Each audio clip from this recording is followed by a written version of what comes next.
B Y Vijayendra ವಿರುದ್ಧ ಸಿಡಿದೆದ್ದ KS Eshwarappa. Dharmasthala ಪವಿತ್ರ ಸ್ಥಳ, ಅಲ್ಲಿ ಆಣೆ ಪ್ರಮಾಣ ಬೇಡ ಅಂತ ಕಿಡಿಕಾರಿದ್ದಾರೆ. ಬಿವೈ ವಿಜಯೇಂದ್ರ ವಿರುದ್ಧ ಸಿಡಿದ ಕೆಎಸ್ ಈಶ್ವರಪ್ಪ. ಧರ್ಮಸ್ಥಳ ಪವಿತ್ರ ಸ್ಥಳ, ಅಲ್ಲಿ ಆಣೆ ಪ್ರಮಾಣ ಬೇಡ. ಧರ್ಮಸ್ಥಳದಲ್ಲಿ ಆಣೆ ಪ್ರಮಾಣ ಮಾಡ್ತಾರೆ. ಬಳಿಕ ಅಣ್ಣಪ್ಪನ ಬಳಿ ಬಂದು ಕ್ಷಮೆ ಕೇಳ್ತಾರೆ. ದೇವರನ್ನ ಓರಿಗೆ ಹಚ್ಚಬೇಡಿ, ಇದು ಒಳ್ಳೆಯದಾಗಲ್ಲ ಅಂತ ಹೇಳಿರುವಂತದ್ದು. ವಿಜಯೇಂದ್ರ ತಕ್ಷಣ ಈ ನಿರ್ಧಾರವನ್ನ ಹಿಂಪಡೆಯಬೇಕು ಅಂತ ಆಗ್ರಹಿಸಿದ್ದಾರೆ. ಬಿಜೆಪಿ ರಾಜ್ಯಾಧ್ಯಕ್ಷನ ನಿರ್ಧಾರವನ್ನ ಖಂಡಿಸಿದ್ದಾರೆ ಕೆಎಸ್ ಈಶ್ವರಪ್ಪ.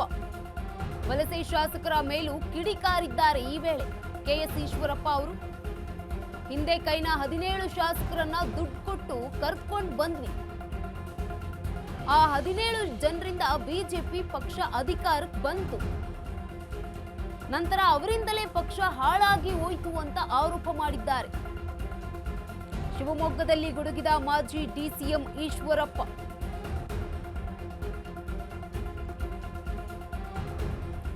ಇದೀಗ ಬಿವೈ ವಿಜಯೇಂದ್ರ ವಿರುದ್ಧ ಸಿಡಿದ ಕೆಎಸ್ ಈಶ್ವರಪ್ಪ ಹುಡುಗಿದ್ದಾರೆ. ಧರ್ಮಸ್ಥಳ ಪವಿತ್ರ ಸ್ಥಳ, ಅಲ್ಲಿ ಆಣೆ ಪ್ರಮಾಣ ಮಾಡುವುದು ಬೇಡ ಅಂತ ಹೇಳಿದ್ದಾರೆ.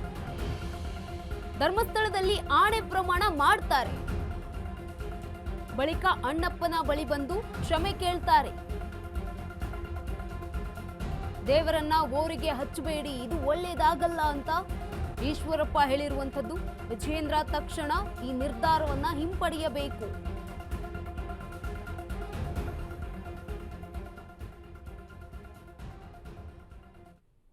ಧರ್ಮಸ್ಥಳದ ಮಂಜುನಾಥನ ಭಕ್ತಿನ ಊರಿಗೆ ಹಚ್ಚಬೇಡಿ, ಈಗಾಗಲೇ ಘೋಷಣೆ ಮಾಡಿದ್ದೀರಿ, ದಯವಿಟ್ಟು ತಕ್ಷಣ ವಾಪಸ್ ತಗೊಳ್ಳಿ.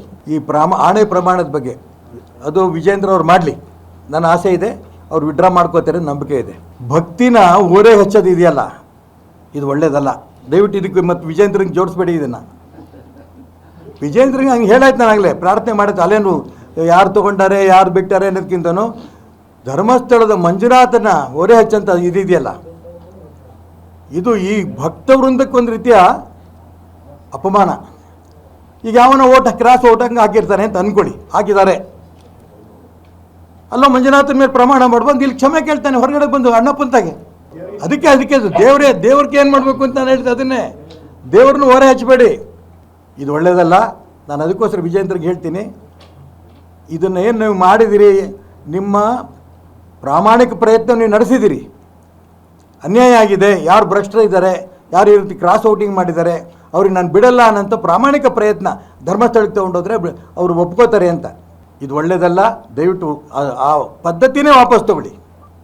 ಇದು ನನ್ನ ವೈಯಕ್ತಿಕವಾದ ಸಲಹೆ ಅವರಿಗೆ. ಧರ್ಮಸ್ಥಳದ ಮಂಜುನಾಥನ ಭಕ್ತಿನ ಊರಿಗೆ ಹಚ್ಚಬೇಡಿ, ಈಗಾಗಲೇ ಘೋಷಣೆ ಮಾಡಿದ್ದೀರಿ, ದಯವಿಟ್ಟು ತಕ್ಷಣ ವಾಪಸ್ ತಗೊಳ್ಳಿ.